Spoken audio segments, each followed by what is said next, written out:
केंद्र की मोदी सरकार और महाराष्ट्र बीजेपी की सहयोगी पार्टी शिवसेना एक बार फिर बीजेपी पर करारा तंज कसा है।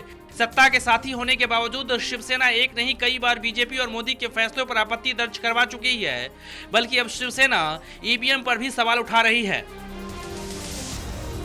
एक तरफ जहां ईवीएम का विरोध पूरे देश में आंदोलन का रूप ले रही है, तो दूसरी तरफ बीजेपी की सहयोगी पार्टी शिवसेना भी ईवीएम पर सवाल उठाना शुरू कर दिया है। यूपी सहित 5 राज्यों के चुनाव के बाद से जहां ईवीएम पर विपक्षी पार्टियों के नेता सवाल उठा रहे थे, अब शिवसेना ने भी ईवीएम को लेकर बड़ा बयान दिया है। शिवसेना प्रमुख उद्धव ठाकरे ने कहा कि ईवीएम ने लोकतंत्र से मिले अधिकार को छीन लिया है। खबर के मुताबिक बुधवार को कार्यकर्ता प्रशिक्षण शिविर समारोह में अपने भाषण के दौरान ईवीएम मशीनों में धांधली के बारे में उद्धव ने व्यंग्यात्मक लहजे में बीजेपी पर वार किया। उद्धव ठाकरे ने कहा कि मैं ईवीएम मशीन को दोष नहीं दूंगा, परंतु मेरी आपत्ति सिर्फ इतनी है कि ईवीएम में मेरा वोट किसको गया यह मुझे मालूम नहीं पड़ता।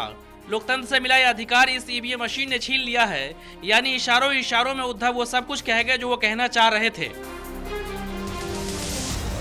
कांग्रेस, बीएसपी सहित विपक्ष की 16 पार्टियां ईवीएम को लेकर चुनाव आयोग के सामने अपनी आपत्तियां दर्ज करवा चुकी है और सभी की मांग है कि ईवीएम से धांधली हो रही है, लिहाजा बैलेट पेपर से चुनाव कराया जाए। मामला सुप्रीम कोर्ट तक पहुंच चुका है। सुप्रीम कोर्ट ने केंद्र और चुनाव आयोग को नोटिस जारी कर मामले में जवाब भी मांगा है। Bureau report, national Dastak.